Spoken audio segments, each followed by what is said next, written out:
আসসালামু আলাইকুম দর্শক, স্বাগত জানাই আমাদের কৃষি কালচার দেখতে।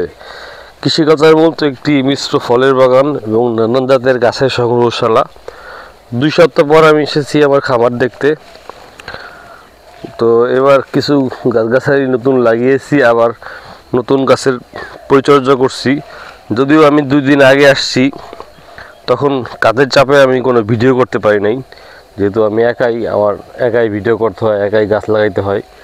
তাই ভিডিওর দিকে মনোযোগ না দিয়ে আমি গাছের দিকে মনোযোগ দিয়েছি। প্রথমে আপনাদের একটা সুখবর দিই, সুন্দর একটা গাছ দেখাই। এটা হচ্ছে লাল চন্দনের চারা। আমার এক ভাই বৃক্ষপ্রেমী সাখাওয়াত হোসেন, যে সারা বাংলাদেশে মানুষকে বিনা পয়সায় গাছ উপহার দেয়, গাছ বিলি করে বেড়ায়, তিনি আমাকে এই গাছের চারাটা উপহার দিয়েছেন ভালোবাসার স্বরূপ।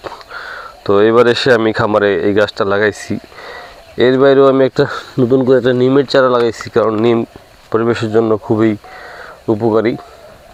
আর এবার এসে দেখলাম খামারের যত আখ আছে, সেই আখের বেশিরভাগগুলাই চোরে নিয়ে গেছে, চোরে নিয়ে এখানে বসে বসে খেয়েছে।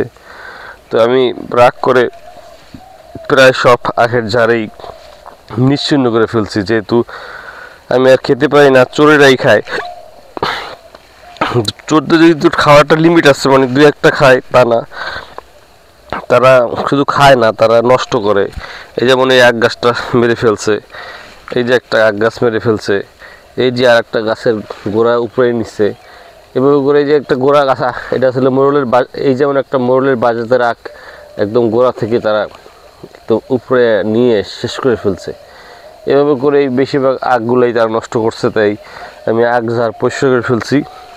যে 2-1টা ঝাড় আছে সেগুলো অপরিপক্ক আখ, এগুলো স্মৃতিস্বরূপ রাখছি। বেশিরভাগ আখগুলোই নষ্ট করে ফেলছে। এটা হলো আখের খবর। আখের জন্য তেমন একটা মন খারাপ নেই। পরের বিষয়টা হচ্ছে আমার লাগানো একমাত্র আঙুর গাছ, সেটা বেশ লতানো হয়েছিল, বেশ কয়েক বছর ধরে ফুলও আসতেছিল, কিন্তু ফলের দেখা নেই দেখে এটাকে টিম করে ছোট্ট করে রাখছি। সেটাও এবার অনেক বড় হয়েছিল, আমি আবার পাতা কেটে দিয়েছি। আর বড়ই গাছে অসংখ্য বড়ই ধরছিল, কিছু ডাল মনে হয় আব্বা কাটছে, এই যে ডাল কাটছে কিছু, এই যে ক্যামেরায় দেখা যাচ্ছে কিনা, বড়ই ধরে আছে, এই যে বড়ই ধরে আছে, প্রচুর কুল বা বড়ই ধরে আছে। আর পুকুরের পানিও অনেকটা নেমে গেছে, এখনই দেখাচ্ছি পুকুরের পানিটা কতটা নেমে গেছে। আর আমি পুকুরে গোসল করতেছি গত 3 দিন যাবৎ। আজকে আবার ঢাকায় ফেরার সময় হয়ে গেছে, তো সকালবেলা আসছি, এখন 6:15 বাজে।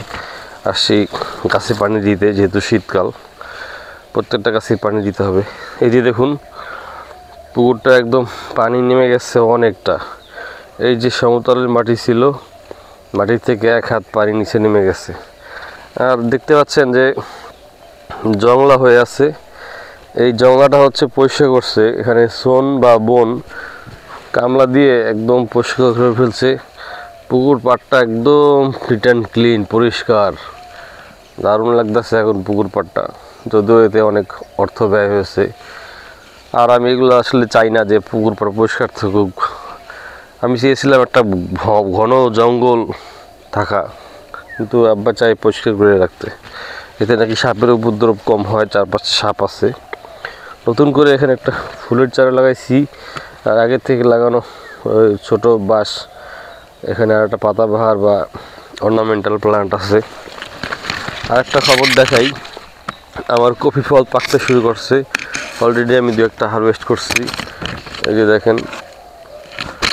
দেখেন কফি ফল পাকতে শুরু করছে। এইবারও একটা ভালো ফলন হয় নাই, গাছ অনুযায়ী কথা ছিল অনেক ফলন হওয়ার, কিন্তু তেমন একটা ভালো ফলন এইবারও হয় নাই। সব মিলিয়ে হয়তো 100 গ্রাম হইতে পারে।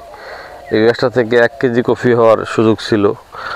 দুঃখের বিষয়, হয়তো পানির অভাব বা সারের অভাব বা পরিচর্যার অভাব, পারি নাই। আর এখানে 3টা চুইঝালের গাছ আছে বড় বড়। একটা চুইঝালের গাছের পাতা একদম ঝরে পড়ে হলুদ হয়ে গেছে, মনে হয় এটার গোড়া শক্ত হয়ে গেছে, পানি নাই গোড়ায়, সেজন্য মনে হয় এই অবস্থা। কিন্তু এইটা দেখা যাচ্ছে চিরসবুজ, এখানে নিশ্চয়ই পানি আছে, গোড়ায় আর মাটি আছে। এইটাও আস্তে আস্তে শুকিয়ে যাচ্ছে। এই তো গেল চুইঝাল। এবার কয়েকটা কফি গাছ দেখাই। এখানে এই সারিতে 3টা কফি গাছ আছে।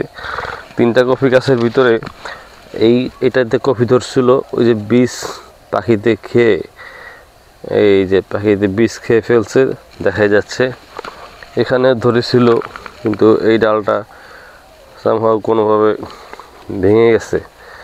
কী কারণে ভাঙলে বুঝলাম না। এখানেও 2-3টা কফি ছিল, আর এটাতে ফুল আসছিল কিন্তু টেকে নাই, হয়তো আগামী বছর টিকবে।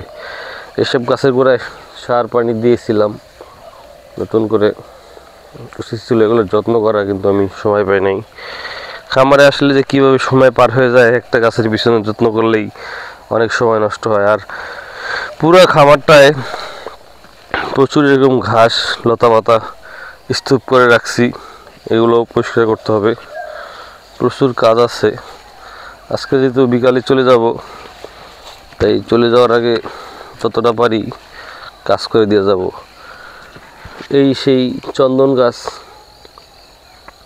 এটা হচ্ছে আগর গাছ, 1 বছর আগে লাগানো, সামান্য একটু বেড়েছে কারণ এই জায়গার মাটি শক্ত, কিন্তু কিছু কিছু আবার বেড়েছে। এই যেমন আরেকটা, এটা ঠিকই বেড়েছে, এখানে আরেকটা অনেক বড় হয়েছে।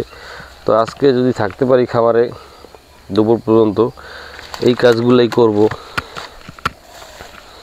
প্রত্যেকটা গাছের গোড়ায় আবার নতুন করে মাটি দিব। আম্মা আবার নতুন করে কিছু কুমোরের চারা লাগাইছে, সেগুলো আলহামদুলিল্লাহ বেশি গেছে।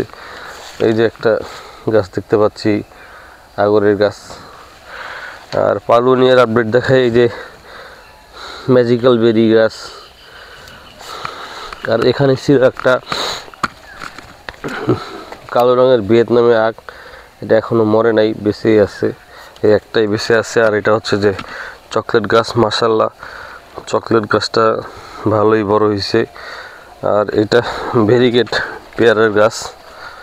আর এটা হচ্ছে নাকাচুয়া ব্যানানা ট্রি, এটা আলহামদুলিল্লাহ বেঁচে আছে। দর্শক, আপনাদের একটা সুখবর দেই, আমি এখান থেকে একটা সাগর কলা হারভেস্ট করছি, একটা ছড়া।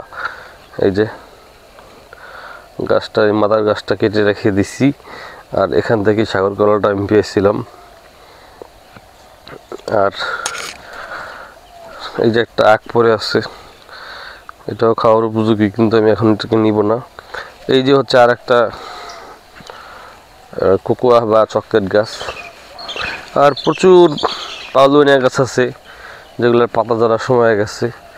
এই দেখেন পুরা পাউলুনিয়া, আর পাউলুনিয়া কত 30 ফিট লম্বা হয়ে গেছে। পাউলুনিয়াগুলো 3 তলা সমান উঁচু হয়ে গেছে। এরকম পাউলুনি দিয়ে ভরা। বাগানটার যত্ন করতে পারলে, সার পানি দিতে পারলে অনেক সুন্দর গাছ হইতো। এই যে কাঁঠাল বাকনা। আবার এদিকে নতুন লাগানো বাঁশগুলোও বড় হয়ে উঠতেছে। এই যে এগুলো বাঁশ এখন লতা পাতায় ঘিরে ধরছে। এই যে এখানে এই বাঁশ জারটা একদম বড় হয়ে উঠছে, মাশাআল্লাহ 20 ফিট তো হবেই।